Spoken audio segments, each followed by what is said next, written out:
Welcome to Hood Champion Boxing and Sports. In boxing, you find a way to win or you find a way to lose. Let me tell you something. We're not talking about Shadacia Green and Claressa Shields. Ain't nothing really to talk about except for Caroline Dubois and Alycia Baumgardner. Let's be real. That's the fight that we need to see. Of course, Shadacia Green and Claressa Shields, but the other fight, Dubois and Baumgardner. See, these are the two fights that's going to elevate these ladies. I know some people feel Shadacia Green, she's already established, she's already set. Maybe she doesn't need to have that signature trilogy. I think she still needs that. For Claressa Shields, some people feel she's already set. She doesn't need that. Nah, she's done a lot, but she still needs that. Okay? But for Caroline Dubois and Baumgardner, some people may feel the same way, but they need it too. They need those signature fights that's going to elevate them. And I think trilogies, at least rematches, but trilogies for sure, do amazing things for women's career. And I'm saying that because I'm just looking at how Amanda Serrano and Katie Taylor put themselves in a whole nother, it's totally set themselves above every other female in boxing. Whether you agree with me or disagree, it's my opinion, so it is what it is. But they're at key career moments right now. It's not too early, it's not too late. But I can understand if somebody feels like, hey, let's not take it to the stupid and force a fight. That doesn't need to necessarily happen. But I'll say this for Alycia Baumgardner. She's in the phase of her career where she's trying to prove she's more than a highlight reel, powerhouse and Instagram appeal. Now, I do think she needs a fight that confirms her as an elite, complete fighter. Not just a puncher with star potential. You know what I'm saying? Caroline Dubois is in the phase where she's transitioning from future star to present star. And she has everyone's attention right now. Some call her the Lady Mike Tyson for obvious reasons. Now, she already has an amateur pedigree and she has a pro momentum, but she hasn't yet had that defining rival that stamps her as the next face of women's boxing. And I just think when you have that rivalry, it does amazing things for fighters. I mean, even when you look at the guys, you can go back and look at the rivalries. I mean, that's what Ali Frazier. You know what I'm saying? You can even go and look at Hearns and Leonard and Hagler and Durand and jump up, man, and then take a look at, Floyd Mayweather and the rematches that he had with people. You look at Lennox Lewis, and you can just look at everybody. Then recently, Deontay Wilder, Tyson Fury. Once there's a rivalry, especially if you can go out there and have a rematch or a trilogy, that does amazing things. Even Manny Pacquiao, Marquez off the top of the head, but there's so many others. But y'all get my drift, you know what I'm saying? So timing is very wise, and I understand that, Alycia, to me, she's on point, man. She needs validation. Caroline, to me, needs elevation. And that's usually when great fights get made. And I just think these two women are made for each other. You know what I'm saying? I think they're made for each other, and I think it needs to happen. But I understand the timing thing. So stylistically, it is elite versus elite. This isn't a gimmick fight. You know what I'm saying? Both of these women can scrap. But Alycia, she's a champion. She's battle tested. You gotta give her some respect. You can't just come and put Caroline Dubois in the same category with Baumgardner. That's not fair to Baumgardner. Baumgardner is, a notch above Dubois. Baumgardner has proven herself. Dubois is still doing that. But she passes the eye test. Boy, oh boy, does she pass the eye test. So what you got is both of them have power. Both of them have speed. This isn't power versus speed. It's power against power, speed versus speed. I think there's some swagger against discipline. And then I think both of them are athletic. So it's athleticism versus athleticism. And then ring IQ versus ring IQ. Look, man, both of these women started boxing as kids, developed real fundamentals when it comes to the sport of boxing, have championship level composure. They're both champions and can win on their best night. And that's why this fight works. There's no obvious favorite. That uncertainty is gold in boxing because you don't get dominance. Everyone gets drama because you really don't know who's going to win. You can argue for Dubois, you can argue for Baumgardner. But you don't know till you get in there and the leather starts flying. You know what I'm saying? Now, the trilogy potential I keep talking about, it's just rivalry. But I think the trilogy makes it even better, especially if they end up 1-1. Did they come back and have that final fight? See, this is the kind of fight where one could win by a late rally. One could win by split decision. Shit, somebody can get dropped. Never recover or recover. You just don't know. So what that means is fight 1 could be controversial. Fight 2 could be revenge. Fight 3 could be for legacy. So if they split wins, now you got a rivalry. You got a storyline. And now you have history. And this is how women's boxing gets long-term stars, not one-off viral moments. I was reading some of the comments. I'm still surprised to see how a lot of guys are talking about women's boxing sucks, it's boring, it's whack, it's all staged, it's choreographed, it's orchestrated, it's all a soap opera, there's nothing real about it. Franchon Cruz and Clarissa Shields, look at that bullshit. There was nothing genuine. Everything was scripted. They knew who was going to win. There was no drama. It was dominance. And the drama that we did see at the weigh-in, it was all planned. It's all bullshit. I don't want to watch female boxing. I hear you, but I don't agree. But I hear you. But one thing for sure, man, the Shields and Franchon Cruz fight, that was a real fight. So I don't care what you think about shit up to that point. That was a real fight. And if Dubois and Baumgardner get in the ring, you better believe that's going to be a real fight. Somebody going to get the bing-bings put on them. Now, they could elevate each other's brand. Matter of fact, they haven't even gotten in the ring, and they're already elevating each other's brand. Because, look, you got people like me talking about it. Some of the other cats to me should be talking about it too, but, you know, they be too busy just locked in on one subject, and I get it. But for me, I like to talk about everything, and everyone. Alycia gains legitimacy if she fights Dubois. She's going to gain a European audience, and she gains respect from peers. And again, they haven't even fought yet, and she's receiving that. For Caroline Dubois, she gains American exposure. She's already getting. Gains mainstream visibility. She's already receiving. And she gains credibility versus power punches, which most people feel she is the power puncher. So how about that? So this isn't predator versus prey. This is mirror growth. You know what I mean? These women that just look, I just think you see an older and younger version of the same type of fighter. Committed, disciplined, IQ, skill, power, speed, expanded amateur background. 2 queen bees. And I mean that in the most complimenting way. They are queen bees. They will whip your ass. Matter of fact, back in the day, if I was a young cat and I was dating one of them, I'd be cooking breakfast for them. I'd be like getting up in the morning, making them coffee, tea, cocoa, fresh squeezed juice. I wouldn't want no problems with them. Be like, yeah, I know I'm the man of the house and shit, but I know my place. Yes, ma'am. What you want, an omelet? No problem. Ain't gonna whip my ass. I ain't gonna be the guy that go to the job with a black eye, man, and shirt ripped off him and shit bleeding and got his head, knots on his head and shit. That what happened? Oh, man, I tripped this morning, you know, coming out the house. I tripped and fell. Some boy had a little injury on the job. Nah, because my wife put the bing-bings on me. Them queen bees or beast queens, beautiful, but deadly. And they've earned their moment, man. Both of them. Put in childhood years, man.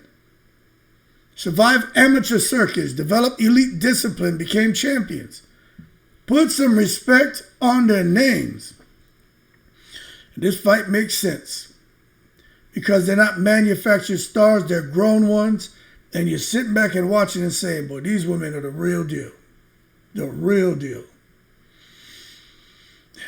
But the fight, I kind of understand why it doesn't really make sense right now.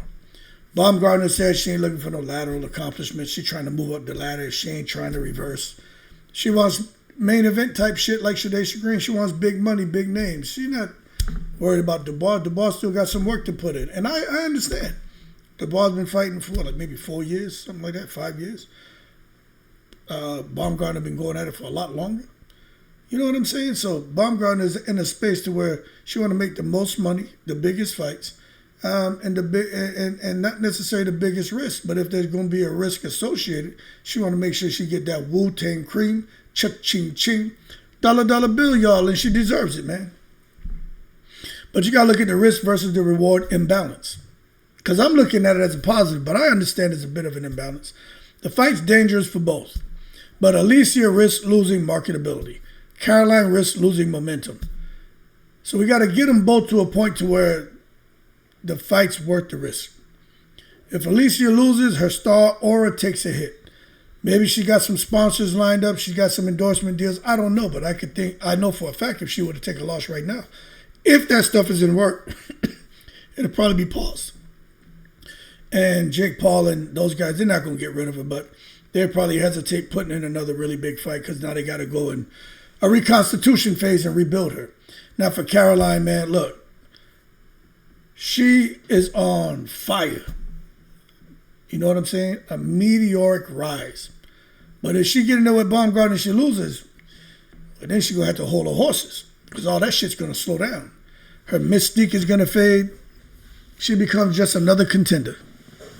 So the risk is high, but the money might not yet equal to that risk. And I get it. I really get it. You know what I'm saying?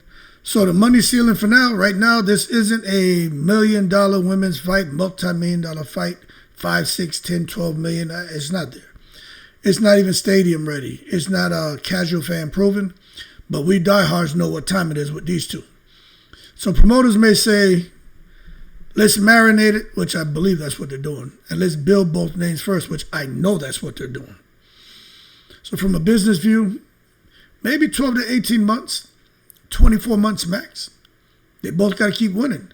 That's when both have signature wins, social traction, belt leverage, casual fan acknowledgement.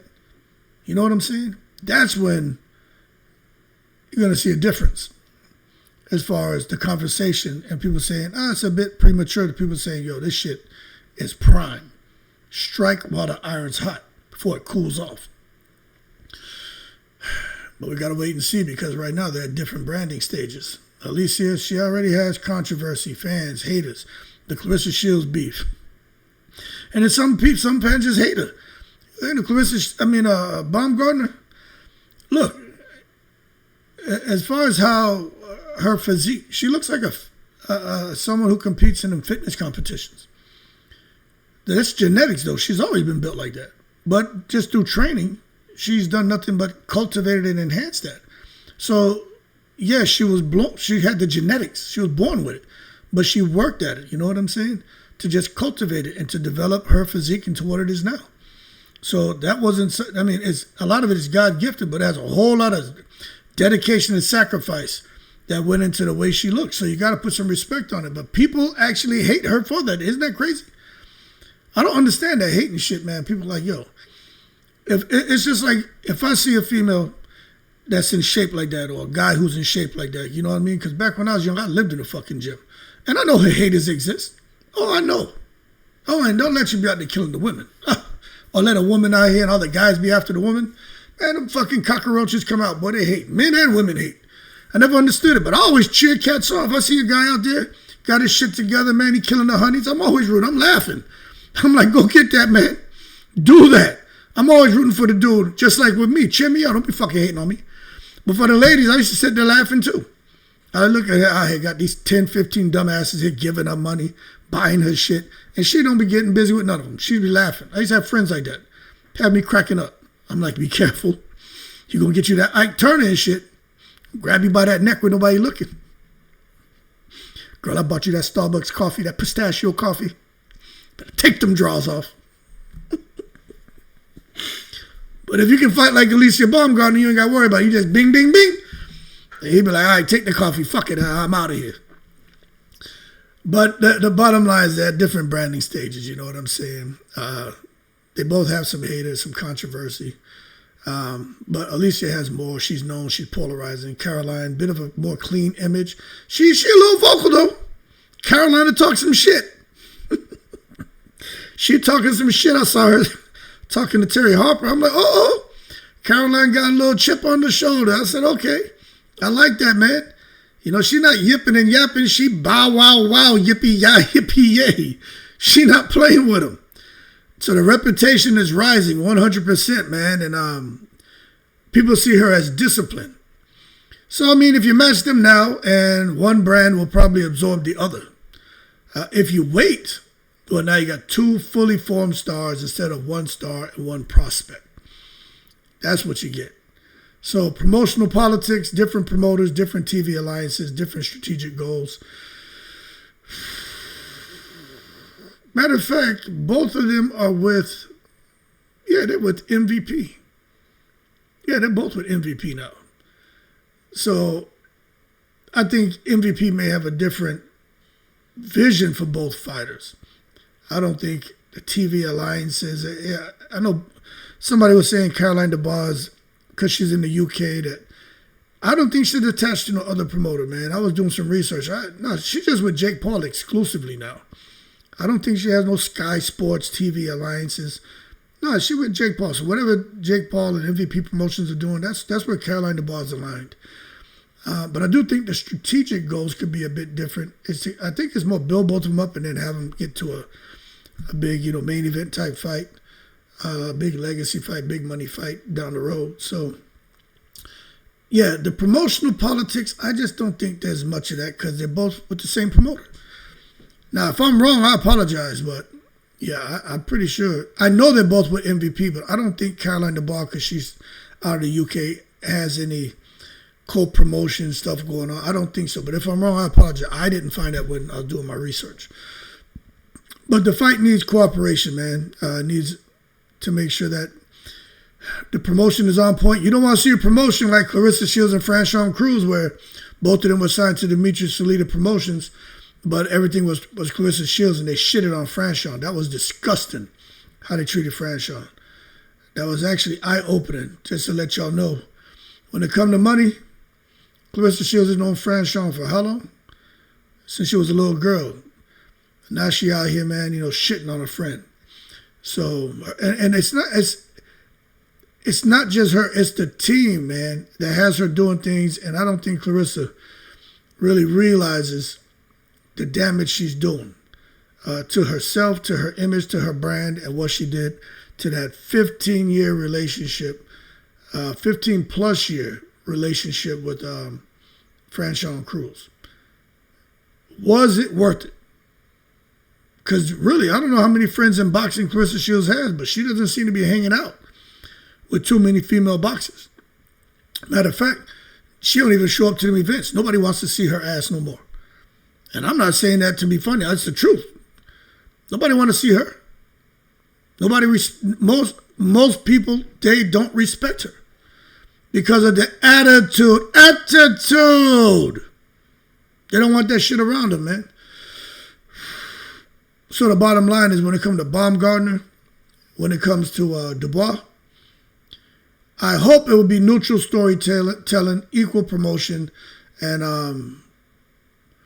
what we get is fair boxing, fair business. Because I would hate to see that they get it wrong. MVP gets it wrong the way Demetrius Salita got it wrong. They use Franchon. And did she want to win, try to win? Yeah, but they used her. They put so much stress on that woman, man, and bullshit. And I'm telling you, that shit messes with you.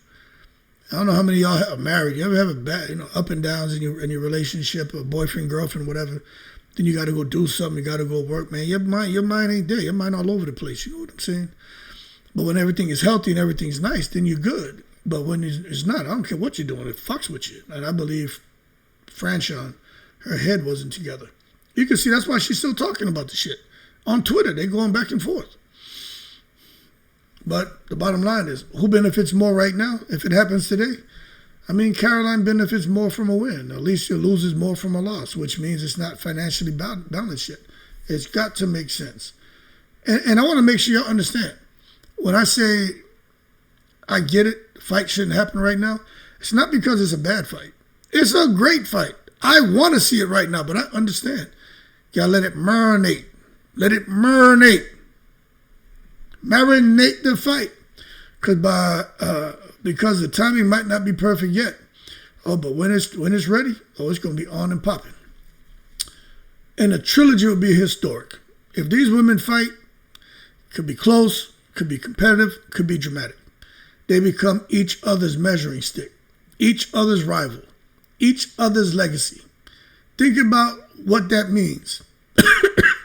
Instead of having one greatest woman of all time conversation, you now have duality. Two women who shaped an era together. Because really, the greatest woman of all time, that's opinion. That ain't no fact. 1 + 1, that shit's science. That's 2. Greatest woman of all time, that's opinion. So when it comes to these women here, they could be the two, man, that when the dust settles, they'll be part of that greatest woman of all time conversation. You know what I'm saying? Two women who shaped an era together. That would be really, really amazing, man. But when I watch these two, I'm just telling you, I think about all the female fighters. Dacia, Hannah, even Clarissa, you know, I gotta be fair and shit. Savannah Marshall, the Raquel Millers, man. You know, you see something, you can see something there. Even Danielle Perkins, you can see she's gotten better, she's improved, and she's got some power. There's something there that you see in these female fighters, man. So with these two, this isn't hype. Both women started boxing young. They didn't fall into the sport. They weren't forced into it. Something that they chose, and they stuck with it, and look at them now. That's why their footwork is natural. That's why their timing is sharp. Their confidence is real. And both of them know how to get that leverage on their shot span to deliver real power. So champions at young ages isn't surprising. They were raised in the ring. You know, it's no surprise why Baumgardner's been doing what she's been doing for so long, and why Dubois, again, on that meteoric rise in boxing and as a champion. They've been doing it since they were young. They were raised in the ring. What you expect them to do? Go out there and change the oil on the motherfucking car? No, they'll get in the ring and change or rearrange your goddamn face. The only oil they're getting out of you is blood, because they know how to put the bing bings on you. So the fight isn't about luck. It's about two long-built fighters colliding. And I want to see it. I want to see it. So it makes sense because skill level is elite for both of these women. Styles clash beautifully. Legacy potential is huge. Rivalry is possible, and they elevate each other. They haven't even fought, and they're already elevating each other because, again, you got people like me talking about it, and I'm going to keep talking about it. But at the same time, we got to hold our horses and not take it to the stupid, because it doesn't make sense, because the risk is very, very high. The money's not maxed yet. Branding isn't aligned yet, and timing may be a little bit early. So the truth about the whole thing is the fight's inevitable. I mean, it's coming. You know it's coming. The only question is, do they do it now or let it become massive later? Do they let it become massive later? I don't know, but y'all can let me know what y'all think in the comment section. Y'all keep cool. I'm in the breeze.